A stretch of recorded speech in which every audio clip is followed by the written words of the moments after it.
Cube listeners, you're very welcome to today's podcast. We are delighted to be joined by the Head of Employee Experience from CluneTech, Rachael O'Shea. Rachael, you are very welcome. Thank you very much, Cathal. Delighted to be here. Rachael, how are you? I'm good. A bit miserable out, and I know Irish people tend to always go to the weather for the conversation starters, but yeah, it's milling down, definitely coming into the depths of winter, but still smiling, so can't be too bad. We're smiling, lashing rain in Dublin here as well, Rachael. So diving straight in, Rachael, to the important pieces. How was Las Vegas? It was amazing. Yeah. So we attended Money 2020 last week. So big fintech conference and my first time in Vegas, actually. So managed to get some sightseeing in, but obviously it was quite a hectic work week. But glad to be back into a routine. Vegas is another world, to say the least. Well, great. Welcome back. I haven't been to Vegas myself. It's certainly on the bucket list. Do it. To go there. And Rachael, what about the fact that you were interviewing Formula One stars? How was that? Yes. So for anyone that doesn't know, Transformate, one of CluneTech's companies and one of Ireland's most recent tech unicorns, might I get that in, we sponsor the Haas F1 team. So we were lucky enough to have Kevin Magnussen, sorry for anyone. We're on first name basis Kevin. Now, Cathal. Yeah, me and Kevin. But we were lucky enough to have Kevin Magnussen, one of the Haas drivers, at the stand last week. So I think I was probably the envy of a lot of people. I got to do a Q&A with them. Got a selfie, of course, as well. Had to get that in. But yeah, look, absolute gent, and definitely one of those kind of career-defining moments, I think, where you're like, oh my God, hello, who am I? This man is used to much more professional interviewers. So definitely an experience. I'm sure it went great, Rachael. Looking forward to when is the episode out? Is it out in a few weeks? It'll be out in a few weeks. So yeah, we did it. It's a really, really intimate setting, and the questions were quite varied. Everything from Kevin becoming a dad to his actual kind of driving style and preferences. So yeah, keep an eye on CluneTech and Transformate social medias, and if people don't get fed up with me after listening to this podcast, that is. Not at all. We'll check that out. So I guess for our listeners, Rachael, your own career to date and a bit about who CluneTech are. Yeah, so I'm a Waterford woman, born and bred, educated in Waterford. Obviously WIT, recently rebranded to SETU. I've a bit of a random background in that I suppose I got to a point when I finished my undergrad where I didn't know where I was going to go, and I didn't know where my experience would get, or how my experience would get me there. So my background is actually in events, marketing, and radio, funnily enough. And I suppose when they all came together, I was offered the role of engagement and communications executive for CluneTech. And yeah, that was 4 years ago, since October. So 4 years going strong, and definitely, wouldn't change it. It's very much the type of role that encompasses everything. I try to describe my role as, I help people to like their jobs, and I help to ensure that we are a great place to work so that we can then tell the world we're a great place to work. So very much the full 360. But CluneTech, look, we're a really, really interesting and Irish organisation. We have about 8 different companies in the group. So our overarching goal or mission is to make business better for our customers. So we offer everything from, cross-border payments to global payroll. We've got a marketing agency in the group as well. And it's just really dynamic. It all stemmed from taxback.com, which was our first company, founded in 96. And every company in the group, was very much led by that company CEO, but then our overall group CEO and founder, Terry Clune. So very much a hands-on company. We've 1,500 staff now, but I think there still is very much that kind of startup feel where, we've got such an incredible team that are all kind of willing to step in where needed. So yeah, about 400 staff in Ireland, 1,000 in Bulgaria, and then you'll find us everywhere. Peru, Mexico, Australia, the US. So a really, really nice geographic spread as well. That's great. Thanks, Rachael. And in terms of part of your role, obviously supporting CluneTech on the Great Place to Work journey. CluneTech, 7 years is a great place to work. Best workplaces for women on the Best Workplace for Women's list. Best workplace for tech. Yeah. And what's been really cool is kind of seeing how CluneTech listen to the data and make improvements year on year, which is really great to see. So congratulations Thank you. on that. In terms of the background, just so events marketing radio, um, I guess there's some useful traits there, right? Are Yeah. useful sort of crossover traits that in terms of the employee experience piece? Yeah, definitely. I think, look, obviously, marketing is a lot of what marketing is comms, right? It's communicating. And whether that's selling a product or selling ourselves as an employer, that might come out a little bit wrong.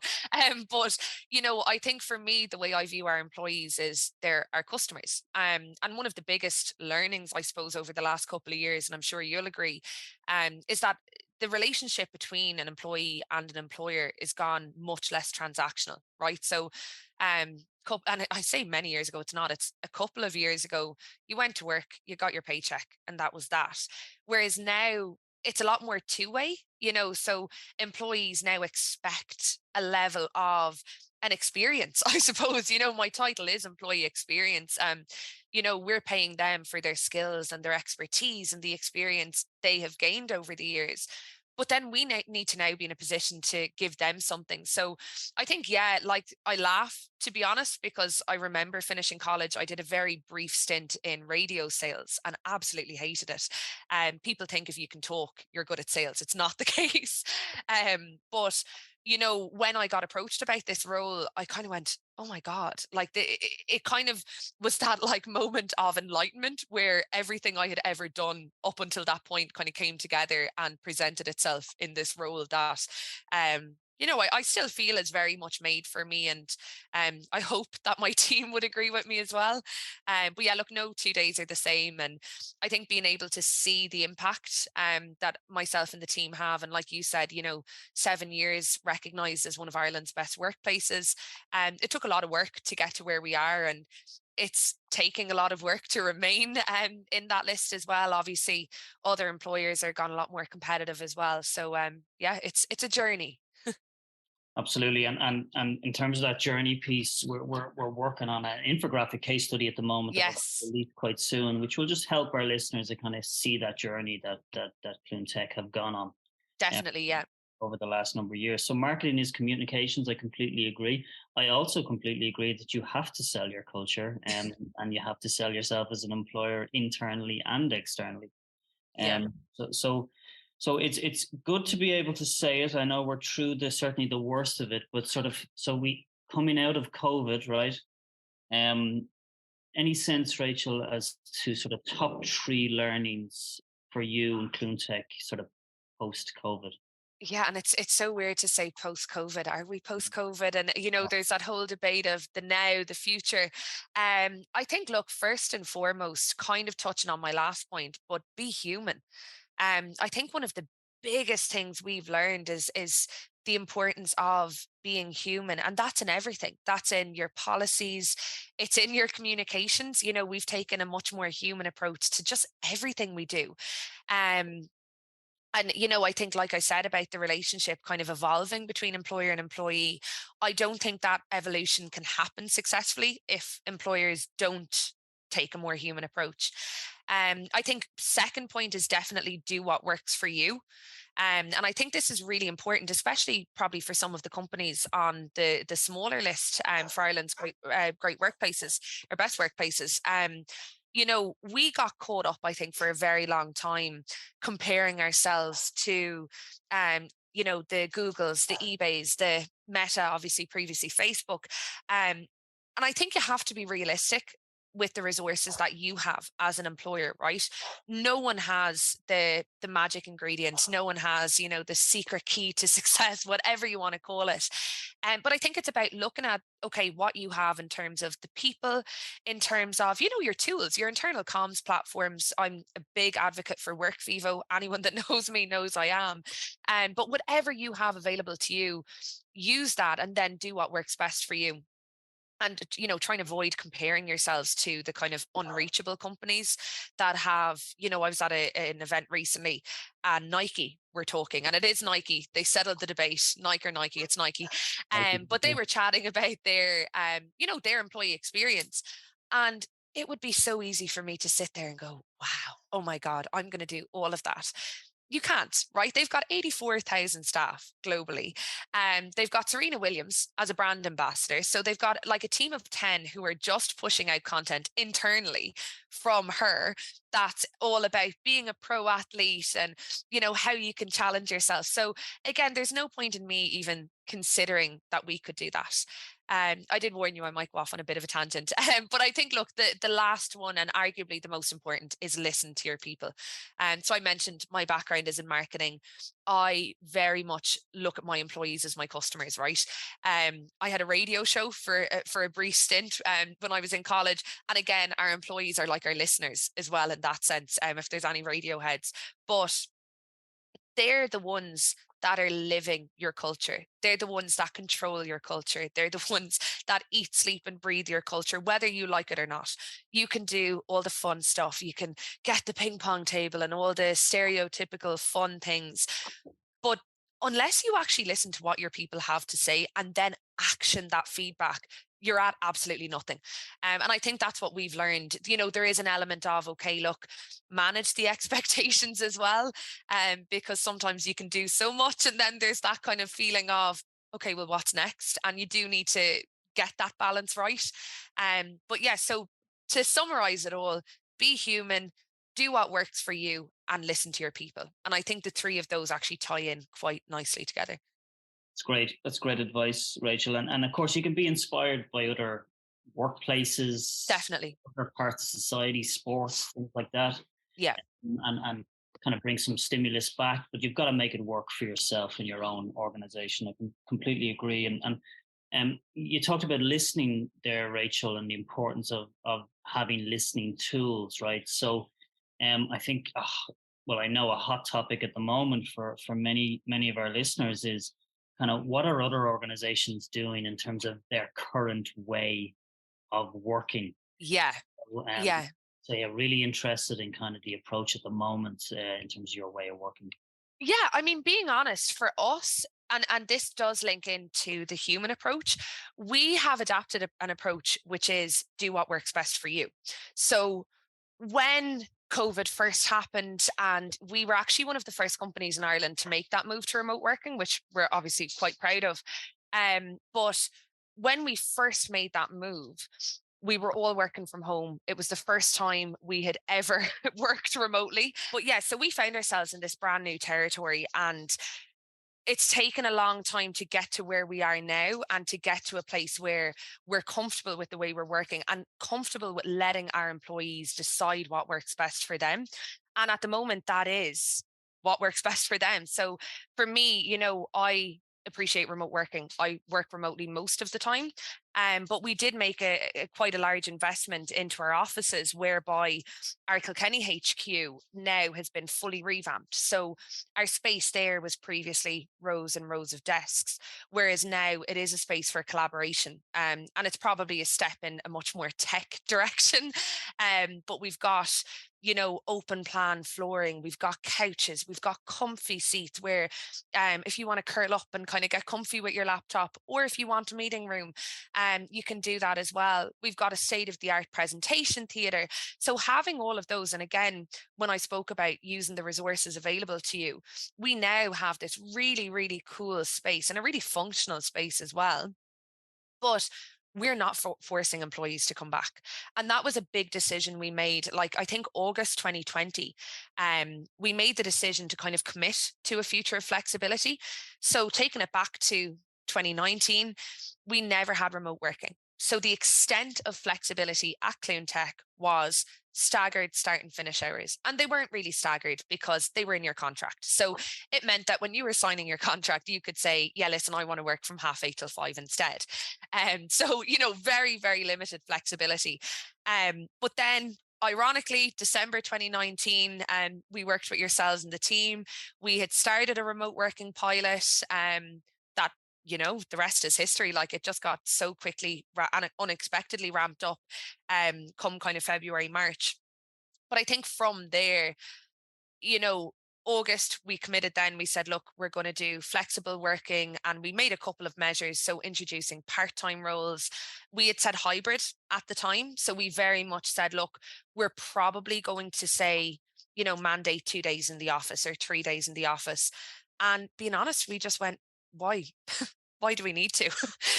What we're doing now is working. And there's a huge level of accountability for our staff, obviously. So they have quite a big responsibility. Managers have quite a big responsibility. But they've taken it in their stride, and it's amazing. I look back to a couple of years ago and to where we are now, and I do think COVID did speed up the efforts, but I do think deep down we would have gotten here, but I don't think it would have been within the space of 3 years. Yeah, it's interesting, Rachel, because Laura in a previous episode talked about how COVID was really good for them as Yeah. an organization in terms of building a sense of teamness and actually bringing them closer together, which I thought Yeah. was Yeah. And I think even the point I said, like one of the learnings about being human, I mean, and I was on a call this morning, and my in-laws actually live behind us in a granny flat, but we've a doggy door in between. But my nephew, who's 3, likes to come in and out the doggy door as well. So mid-call, I hear little footsteps. He knows how to open the door, come in, but again, that's something you laugh about. I turned the camera around, said, look, say hi to everyone. He's in the sweet press. Ha ha. So I think without trying to, a lot of companies have just experienced the way of life that would have been called a hiccup or an interruption before, but it's just life, you know what I mean? So I love it. I just think everything has gone so much more personal, and again, it's forced companies to become more personal, and I think it's the companies that don't kind of grab that with both hands and appreciate it and leverage it as well are the ones that are going to lose out. So we can talk about the great resignation and all that jazz, right? I think half of it's a myth. Look, turnover is natural. I think no one wanted to leave their job during COVID, right? So it was always inevitable that people were probably going to say, okay, right, what's new, or what's next? But at the same time, you need to still ensure that people do want to work for you and stay with you for many, many years. So being more human and kind of going with the flow. I think there's an element of winging it as well, where you have to kind of say, look, this is the card we've been dealt with. We can either go, yeah, cool, let's go, or we can push against it, which is never going to work. we love a big term, don't we? The Great Resignation, and like I believe we should always kind of have a Great Resignation Yeah. mindset for our culture. Where Mm. how do we keep our people? And I think as well, there's an element of fearing turnover. And our CEO and founder, Terry Clooney, is a very, very forward thinker. And he's often kind of quoted saying, listen, we appreciate people leaving because without, if turnover didn't exist, companies have the same employees, the same ideas, the same work ethic, everything stays the same. And we as humans, right, we hate change, but we do need a level of change to thrive and to experience and to grow. And I think it's very much the same for corporates and for employers. But like Terry is often quoted saying that where we've seen in the past a lot of employees come back to us. And so it's like that boomerang effect where they might go to a different company, get a couple of years experience, and then end up back with us. So as he says, listen, they've learned so much with that company. And even if they don't come back to us again, they're kind of paving the way for new people to come in. Now, look, tenure is gold. You know what I mean? At the same time, loyal employees that want to work for you for a very long time, they're golden. They really are. But at the same time, I do think you need a level of turnover to progress and to excel and to exceed as well. Absolutely, completely agree, Rachel. And so thinking about the new way of working. So um, the option is there Yeah. for team members to choose how they want to work. Do they contract with their local manager, or how does that work? So it's very much down to the team, right? So if you take me, for example, I'm living about an hour away from the office, a Waterford woman working in Kilkenny, very fun at All Ireland time. But I'm in the office when I need to. So when I say I need to, that could be because I'm filming. We're doing a piece with the CEOs on video. We have to be there. Or me needing to might be because I need to get out of my house and I just want company around me while I'm working. It can be anything. what we found is a lot of teams have just started doing what's best for them. So naturally, there's been this kind of this nearly internal kind of revolution where you've got some teams that might come in once a week, they have their team meeting on site. Other teams might do once a month, they might do a full day together, they might do lunch. And then some people just flitter in and out. Some people are there every day, they hate working from home.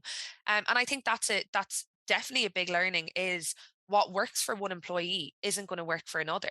And I think that in itself has had a huge impact on our engagement initiatives, on our events. We've kind of stopped the massive big ticket constant events. So before COVID, we would have had everything on site. So, health and well-being week, we'd have random charity events, spinathons. We've kind of stripped that back a bit. So we still have our flagship Christmas party, our summer party. Obviously, we could not get rid of them. But what we've actually done is with our Great Place to Work team, we've started smaller Great Place to Work events. So our team are quite prominent internally, and they are called our Great Place to Work team. They're all volunteers, bar myself. Obviously, it's within my role, but we've got an amazing team of volunteers across the companies, across departments. But what we've started doing is like doing capacity events.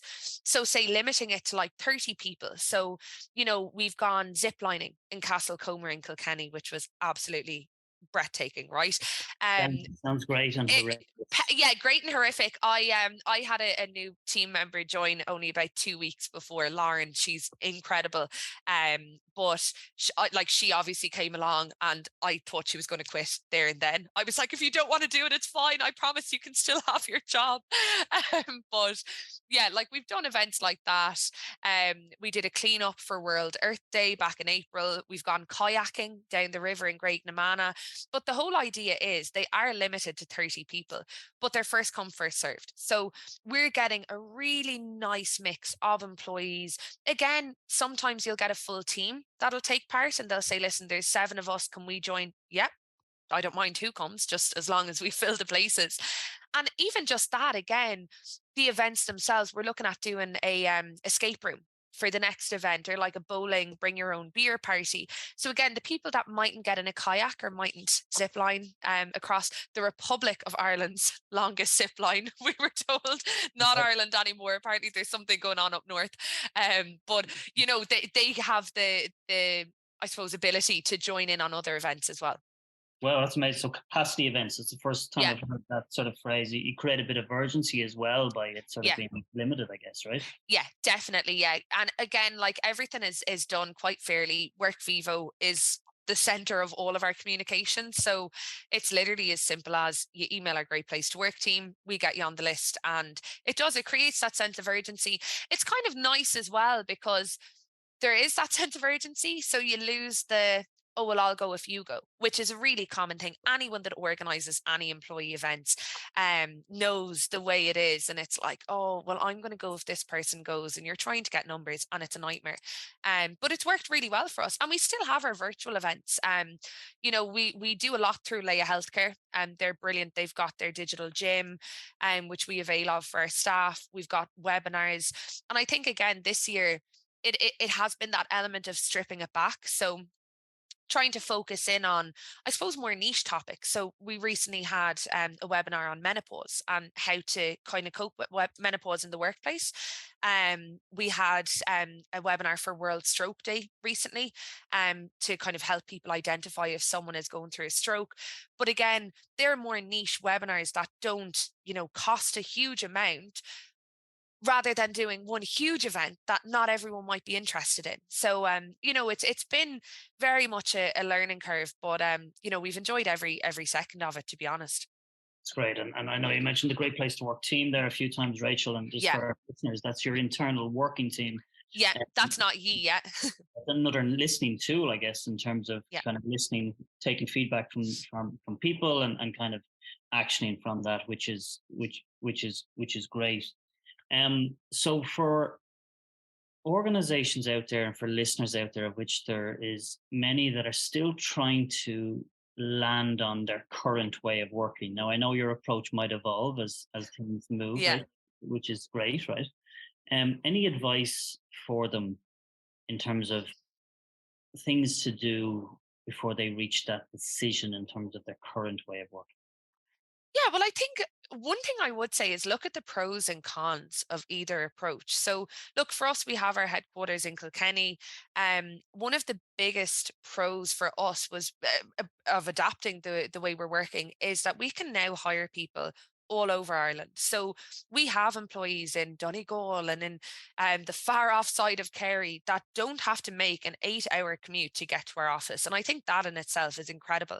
It's opened up a world of opportunities, and that's just in Ireland. I mean, obviously, globally as well, we have benefited from the lack of an on-site presence and needing people in person.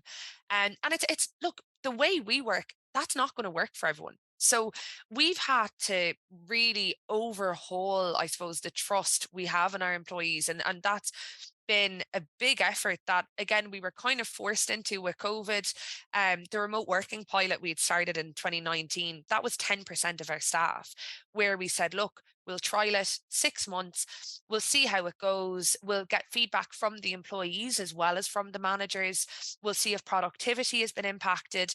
And it was, it was very granular, it was very much a tedious kind of task, but we knew we had to provide some level of flexible working. We knew back then in 2019 because we saw it. We were losing staff to companies that were offering remote working, or people that could, work on their commute to the office because they traveled by train or whatever it might be. So I think we went with it. We had to. And now, and I say we had to, and being brutally honest, we are a financial services company. So we could have remained on site. And that actually is a very important point to mention as well. We were considered essential services. We do transfer money back and forth. So if we really wanted to, we could have remained on site, but we didn't because we knew that wasn't what was best for our people, and we knew we didn't need them on site to get their job done. So again, I think people that are looking at maybe adopting a remote approach or a hybrid approach, flexible, they need to kind of be prepared to adjust not only the way they think, but probably the level of trust they have in their people, but equally trust them to get the job done. These are people that, as I say, they're all adults. Like they're all highly trained and highly experienced and highly talented people, that are more than capable of getting the job done. But we as an employer need to trust them to do that. And it says so much about your culture. So yeah, look at the pros. Like I said, it can open up a world of opportunities if you're struggling to fill certain roles. um Being more flexible in your approach can be really beneficial. But I think equality as well is a huge thing, and this obviously is underlying in a lot of elements of culture. But you cannot tell one person, yeah, you can work from home as often as you want, and not make that available. Now, obviously, there's certain outliers like pharma. Okay, you need people on site, on a line, and then you've got your admin team that can work remotely. I obviously don't mean those people, right? I'm not expecting people to fill a line from their house, but in all seriousness, like, your approach needs to be consistent across the board. It needs to be fair. You're going to end up annoying people if you make it a kind of thing where one person can benefit from remote working and another one doesn't. But give people the option. I have a friend living in the Netherlands. She moved there with the promise that an office was going to be set up, and basically the company never did. And she now is looking elsewhere because she wants an office to work from. And she doesn't want to sit in her room all day. She lives alone. So, you need to appreciate that again, like I said, what works for one employee won't work for another as well. And that's so, so important. I think I love the piece around kind of doing a pilot study as well, right? Hmm. So for anyone that's kind of afraid, or there's a leadership team are afraid to dive right in, then well, let's do a study, and let's take a percentage of the organization, and let's Yeah. draw learnings, and let's go from there. And I know you touched upon it as well, the work that you've done in the Kilkenny office, Yeah. uh, in terms of that space, and that creates more opportunity for meaningful connection than Yeah. when people come together, right? And we did get our ping pong table. We got our ping pong table. We've got a little Amazing. putting green out the front. But and like, I know we laugh when we say the ping pong table, but in all seriousness, I get it. I get it now. People on their lunch, they're having chats over a game of ping pong, or, it's a fun way to delegate work as well. But yeah, no, I think having that space where people can come in is amazing. And again, look, I'm not kind of disillusioned either. I know not every company will be able to say, yeah, do what you want, guys, but we'll have this space waiting if you want to come in. We are in a lucky position where we can do that. So again, it's about doing what works for you. Any experience, Rachel, with leaders that might be struggling with the new way of working, right, for whatever reason, and kind of Yeah. how do you engage with them? Look, being completely honest, and this is not at all like a fluffy answer, but our CEOs were not for remote working at all. They are now. So in terms of struggling, they're not struggling, right? They've genuinely done such a U-turn in their mentality towards it. But even at that, right? We back in 2019 had to really pitch the remote working piece. And there were a huge amount of reservations. You know, there was the fear, the lack of the unknown, or the fear of the unknown, lack of trust. And again, it's about having a really frank and honest conversation with that leader. Obviously, stats, if you can give clear black and white stats on productivity, that would be incredible. In the space that we're in, we're a group of companies, it can be quite hard to get just a simple, here's productivity, right? Um, but trial it. See how it goes. What's the worst that could happen, right? You do it, it goes awfully. Okay, well then we're not going to roll out remote working or hybrid working because it doesn't work for us. But again, if you're trialing it, it's not just for it's not just to prove a point to leadership, it's also for your staff as well. So if you trial it and it doesn't go well, you need to do it really well, where you're recording everything, you're monitoring everything, so that you can then go to your staff if it does or doesn't work and say, listen, either great job, you know here's how it went. A lot of the time I think staff will have that kind of responsibility to still perform, obviously. And I'm making the assumption that most companies are reluctant to offer remote working and staff want remote working. Again, that's not necessarily correct. So but definitely monitor, record everything, use stats. Like, you can't argue with stats. You just can't. It's as easy as that. So obviously, your anecdotal stories about how it's helped this person, and how the flexibility has helped get this employee into this role and back into the workforce, they're great. But unless you have it in black and white, so that can be things like your turnover. Like, our retention, I think, went up 30% during COVID, where a lot of companies did suffer from the great resignation. I think our referrals, I don't have the stat off the top of my head, but employee referrals have gone up, I think, to like 200% or something insane like that. And again, I do think a lot of that has to do with the level of flexibility that we are giving our people. Well, an employee referral. So this is current employees Yeah, recommending somebody that they know to yeah. come on to CluneTech. Exactly. And look, we all know the value of a referral. I'm Yeah. not going to go down that rabbit hole because that's, you could do a full podcast on that. But again, your employees are more likely to refer people that will be culture fits. Those people, again, have that person that they know in the company. They're more likely to do a good job because they've got kind of the extra layer of guilt, I suppose, where someone's neck is on the line. But we all know how valuable referrals are. So to see ours increasing is brilliant. But I do think a lot of that has to do with flexibility. And it's amazing. Like, I'm doing out the RSVPs for the Christmas party now, which is like our flagship event. We rent out the Lyrath in Kilkenny. It's stunning, but it's just such an amazing day, right? But I was doing that out, and I copped one of our long-term employees. His wife has joined the company, and I just went, and he was blackguard, and he was saying, "Oh, are we the only couple in the group?" I said, "No, you're not at all. We actually have a lot of couples, some that actually, I suppose, came from within the workplace, and some that would have liked that, possibly joined in around the same time.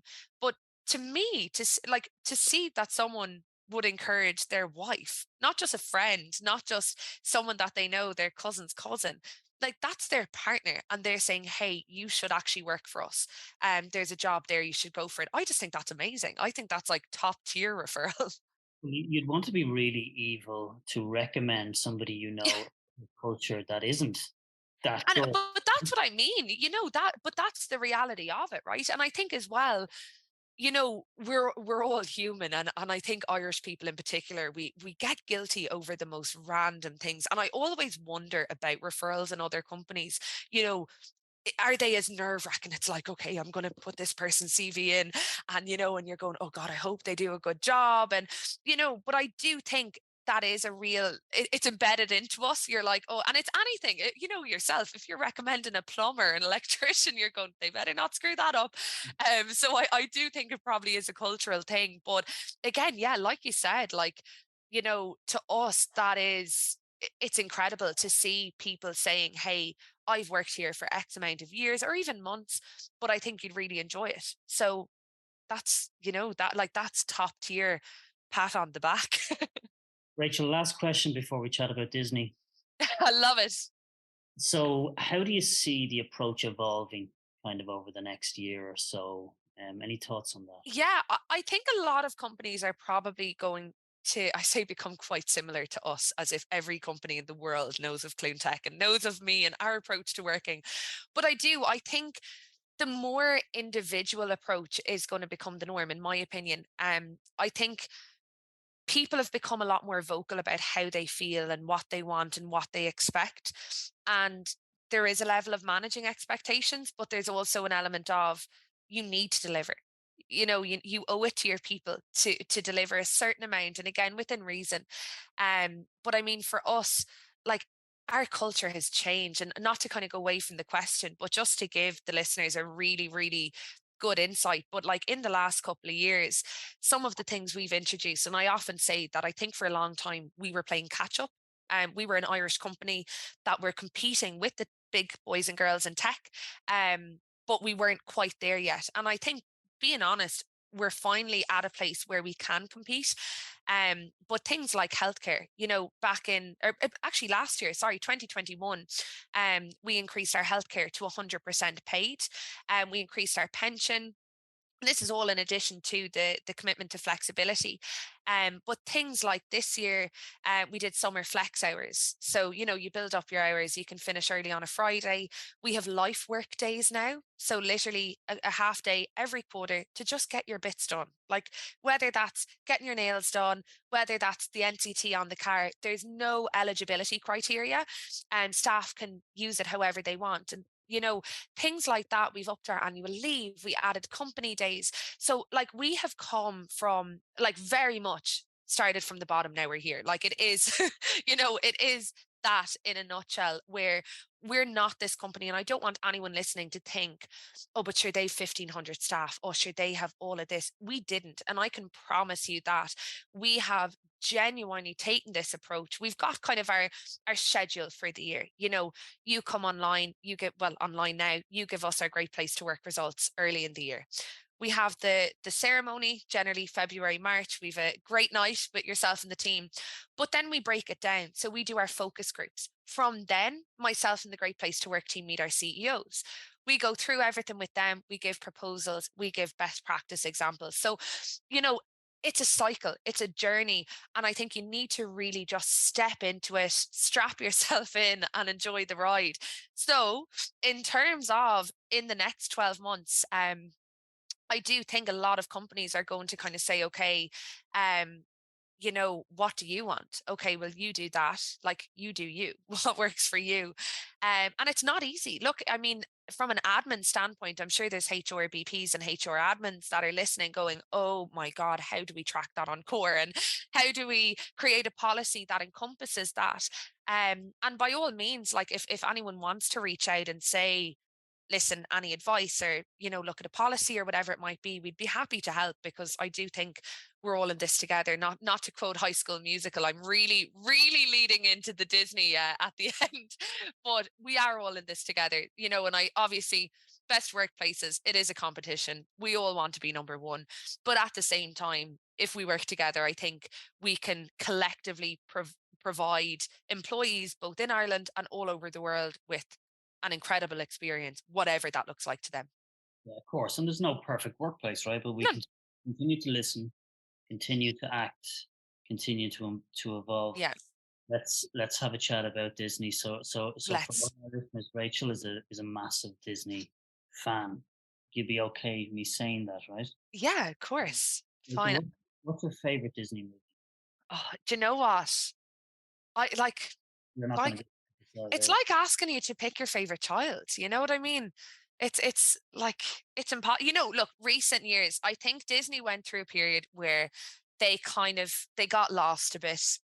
But then like Moana, who doesn't love Moana? And like Dwayne the Rock Johnson, Yeah. like he was actually on Today FM recently, and he was just brilliant. Like he was incredible. But yeah, I think recently Moana. I used to love Pocahontas. I actually have videos from when I was a child, going around pretending I was Pocahontas. So Oh, no. yeah, have to give an honourable mention. Okay, so Moana and Pocahontas. I'm actually Snow White and the Seven Dwarfs. I was dopey um a play in school. And we were doing a play, Snow White and Seven Dwarfs, and we said, okay, we've got to pick the names of the dwarfs, and kind of almost like they practiced it. Everyone turned at the same time and said, "Well, you're going to be Dopey." So there we No, go. no comment, Carl. I'll reserve any judgment on that one. We might delve into that again. Any favorite shows at the moment that you're watching on any of these Netflix, Disney streaming channels? Oh, geez, these are really tough. You only said favorite movie, etc., Carl. But do you know what? I watched something called The Old Man recently. Thriller. Don't know what streaming platforms it's on. It was on the dodgy box. Don't come for me. But it was incredible. Really, really good series. Think about 7 episodes. And then Kanan, the storybook of Kanan. It's a spin-off from Power on Netflix. Brilliant. I love a thriller. I think people think I'm just about Disney. I'm kind of the opposite. Like watching Jeffrey Dahmer at the minute as well, and so strange, but you got to watch it, Colin. You got to watch it. As strange as it is, it lures you in. I love the way we talked about the dodgy box there as well. We won't. Yeah, skip over that. Cut it out. Rachel, thank you very much for joining us. It's been a pleasure, and thank you very much to you and CluneTech for their partnership. Congratulations on your continued success. Thank you for having us. Survey goes live, I think a month from this Friday. So hopefully it'll still be all positive vibes again in 2023. The journey continues. Talk to you soon. See you later. Thanks, Carl. Red Cube listeners, thank you very much for joining us today. Please subscribe to our podcast if you haven't already done so. And of course, leave us a review and tell us